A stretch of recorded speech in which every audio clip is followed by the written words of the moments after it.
الحمد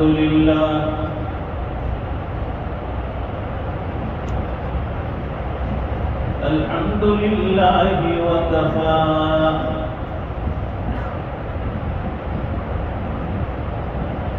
وسلام على عباده الذين اصطفى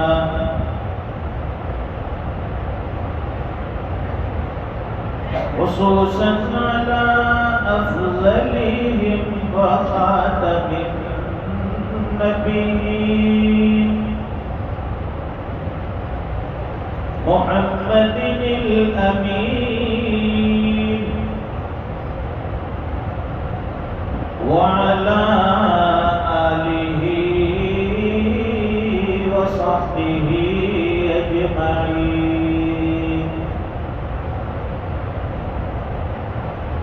أما بعد فأعوذ بالله من الشيطان الرجيم.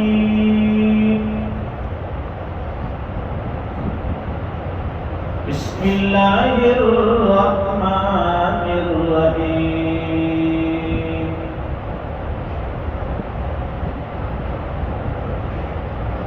وسارعوا إلى مغفرة من ربكم وجنة عرضها السماوات والأرض أعدت للمتقين.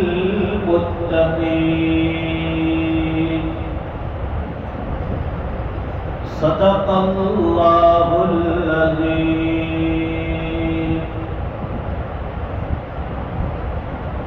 اللهم صل على سيدنا ومولانا محمد وعلى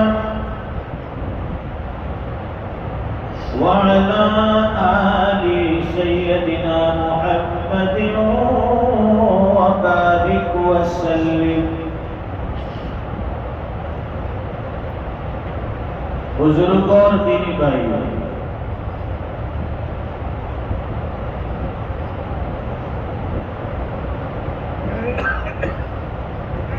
حدیث شریف میں آتا ہے التائب من الذنب كمن لا ذنب له. گناہوں سے توبہ کرنے والا ایسا ہے جیسے اس نے گناہ کیا ہی نہیں. گناہوں سے توبہ کرنے والا اتنا پاک اور صاف ہو جاتا ہے گویا اس نے وہ گناہ کیا ہی نہیں. اگر نادانستہ طور پر بھولے سے کوئی گناہ ہو جائے، آدمی شیطان کے بہکاوے میں آ کر گناہ کر لیتا ہے. ایک ایمان والے کی یہ شان نہیں ہوتی کہ وہ جان بوجھ کر کوئی گناہ کرے. گناہ ہو جاتا ہے. فرماتے ہیں کہ گناہ ہو جانے کے بعد اگر دل میں ندامت ہے، دل میں افسوس ہے، تو سمجھ لیجیے کہ اس گناہ کی معافی بہت جلد آپ کو مل جانے والی ہے. اور گناہ کرنے کے بعد انسان ڈٹ جاتا ہے، جری ہو جاتا ہے، اس گناہ کو بار بار کرتا ہے. مطلب یہ ہے کہ اللہ کی طرف سے ابھی اسے معافی کی توفیق نہیں ملی.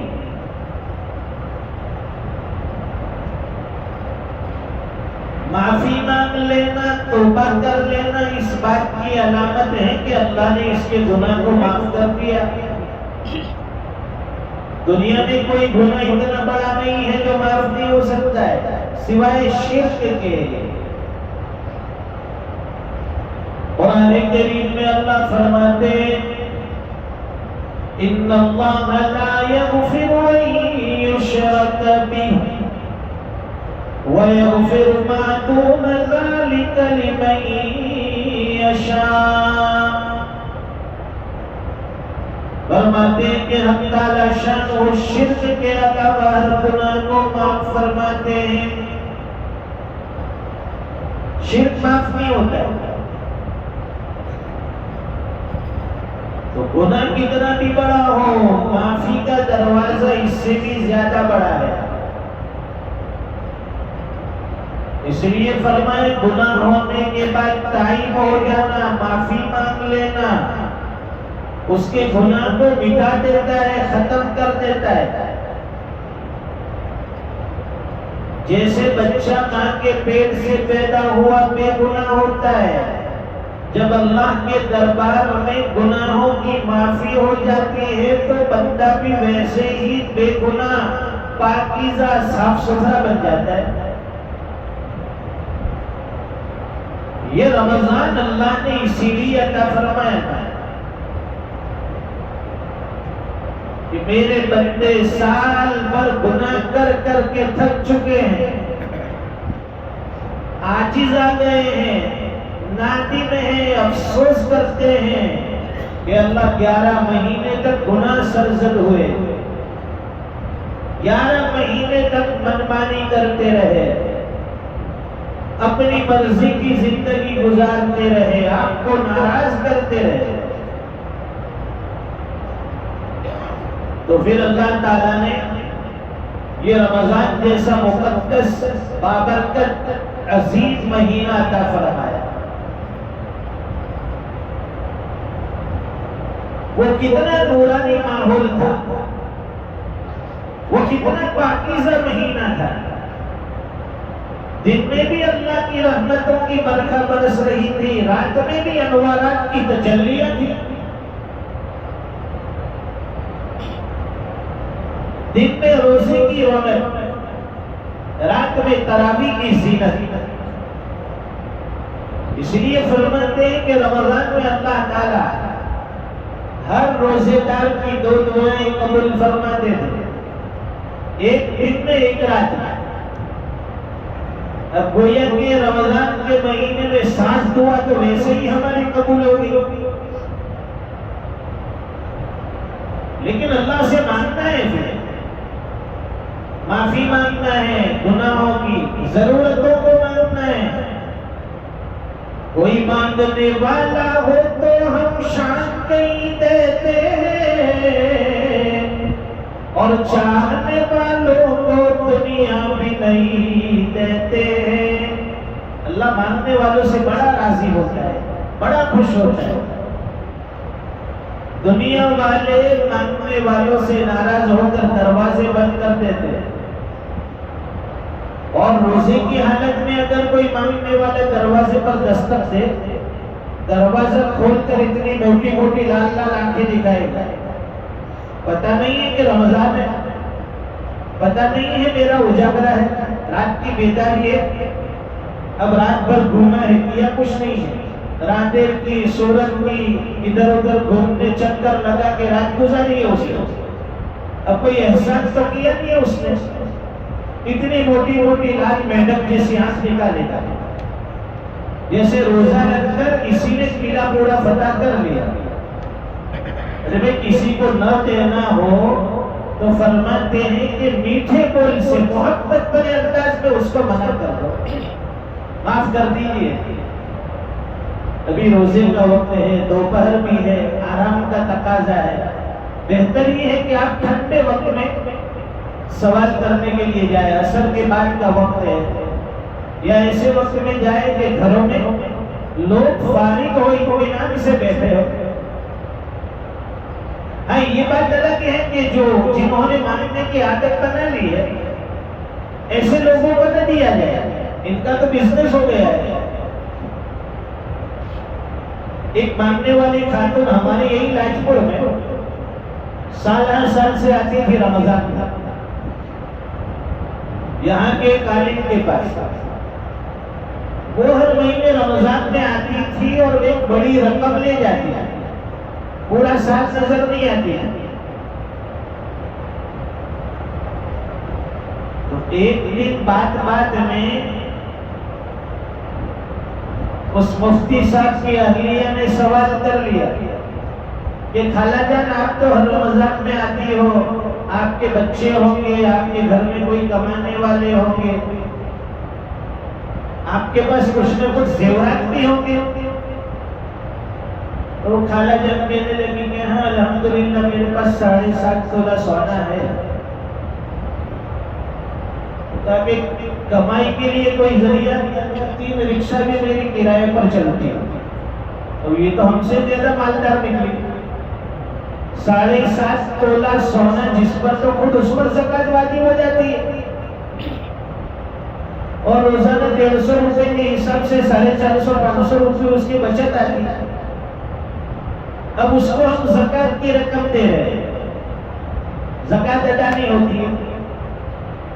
تو جن لوگوں نے بزنس بنا لیا ہے، پروفیشنل بزنس، ایسے لوگوں کو نہ دیا جائے، بلکہ اپنے معاشرے میں، اپنے محلے میں، اپنے گاؤں میں ایسے بہت سے نادار، ایسے بہت سے مفلس، ایسے بہت سے ضرورت مند ہیں جو سوال نہیں کرتے، مانگتے نہیں ہیں، لیکن وہ حقیقت میں مستحق ہیں، ان کو جا کر چپکے سے دیا جائے، احسان نہ جتائے۔ ہم لوگ کرتے کیا ہے، کسی کو اگر 2-5 ہزار روپے دے دیے تو پورے سال اس کے پاس سیلیوٹ کرواتے، میں جہاں بھی دیکھوں مجھے سلام ٹھوکنے کا، یہ تو آئندہ سال لسٹ میں سے نام کٹ۔ ہم نے کوئی احسان نہیں کیا زکوٰۃ دے کر اس کو۔ تو فرماتے ہیں کہ ایسے ضرورت مندوں کو تلاش کر کر کے اپنی زکوٰۃ، اپنے صدقات دیے جائیں، اور جو سید گھرانے کے لوگ جن کو ہم زکوٰۃ کی رقم نہیں دے سکتے، پھر ان لوگوں کو للہ مال کے ذریعے ان کی مدد کی جائے۔ ہماری عادت کیا ہے کہ صرف زکوٰۃ نکال کے فارغ ہو گئے، نہیں، کچھ للہ مال بھی نکالی۔ وہاں ہم نے برطانیہ، انگلینڈ میں دیکھا، وہاں کے لوگوں کی ایک خوبصورت عادت ہے، جب وہ گھر سے نکلتے ہیں، جاب کے لیے جاتے ہیں، دکانداری کے لیے جاتے ہیں، بزنس کے لیے جاتے ہیں، ان کے گھر میں باکس رکھا ہوتا ہے، جب گھر سے نکلیں گے روزانہ صبح میں اس میں 1 پاؤنڈ، 5 پاؤنڈ، 10 پاؤنڈ جو بھی ہو وہ ڈالتے جاتے ہیں، اور پھر مہینے میں، سال میں اس کو نکالتے ہیں تو اچھے خاصے اس میں سے پیسے، وہ سب للہ پیسے ہوتے ہیں۔ اس کی وجہ سے اس کی تجارت میں برکت ہوتی ہے، اللہ تعالیٰ جان مال کی حفاظت فرماتے ہیں۔ لیکن ہمارا مزاج وہ نہیں ہے،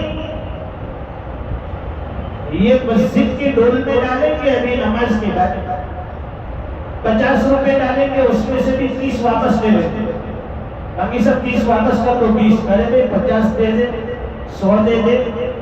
مسجد کا پنکھا استعمال کیا، پانی استعمال کیا، بجلی استعمال کی، سب چٹائی استعمال کی۔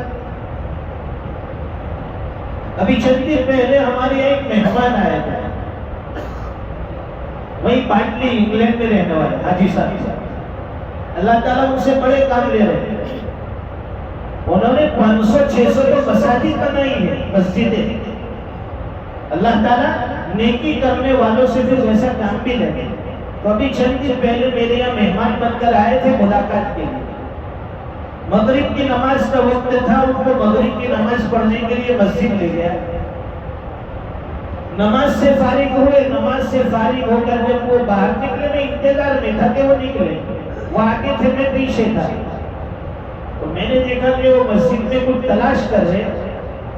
اب نیا آدمی ہوتا ہے، وہ مسجد میں اگر ادھر ادھر نظر دوڑائے تو ہم یہ سمجھتے ہیں کہ شاید یہ کچھ اے سی ڈھونڈتا ہوگا، پنکھے دیکھتا ہوگا، مسجد کی زینت تلاش کرتا ہوگا، لیکن پھر میں نے دیکھا کہ مسجد کے کونے میں ایک للہ باکس رکھا ہوا تھا، کونے میں نظر نہیں آتا ہے، انہوں نے وہ تلاش کیا اور جا کر اس میں 500,000 روپے اس نے ڈالے، اور یہ عادت اس کی وہاں سے بنی ہے، وہاں تو میں نے نہیں دیکھا، لیکن جن لوگوں کے واسطے سے وہ وہاں ڈیوزبری باٹلے کی ہر مسجد میں رمضان میں ایک کور للہ کا بیچتے، 25 پاؤنڈ 50 پاؤنڈ کا، کہ بھائی میری طرف سے اللہ کے گھر میں میرا مال لگ جائے، تو یہ کتنا بڑا جذبہ کہلاتا ہے۔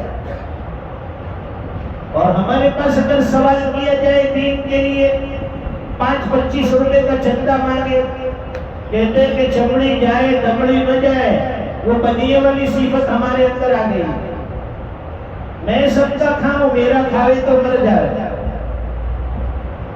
تو فرماتے ہیں معاشرے میں ایسے نادان لوگوں کو تلاش کرو جو غریب بچے ایجوکیشن لینا چاہتے ہیں، مدرسے میں پڑھنا چاہتے ہیں، لڑکے ہو یا لڑکی، اگر وہ مستحق ہیں، ضرورت مند ہیں، تو فرماتے ہیں کہ زکوٰۃ کے مال میں سے اس کی امداد کی جائے، اسکول کی فیس ادا کی جائے، اسکول کا کرایہ آمد و رفت کا جو بھاڑا ہے وہ ادا کیا جائے، اگر بچے مدرسے میں پڑھتے ہیں ہاسٹل میں تو ان کو وظیفہ دیا جائے، سالانہ ان کا خرچ اٹھایا جائے۔ یہ بہت بڑی دین کی خرچ کرنے کی جگہ ہے۔ ہم اس کو تصور میں نہیں لاتے، اس کو دین بھی نہیں سمجھتے۔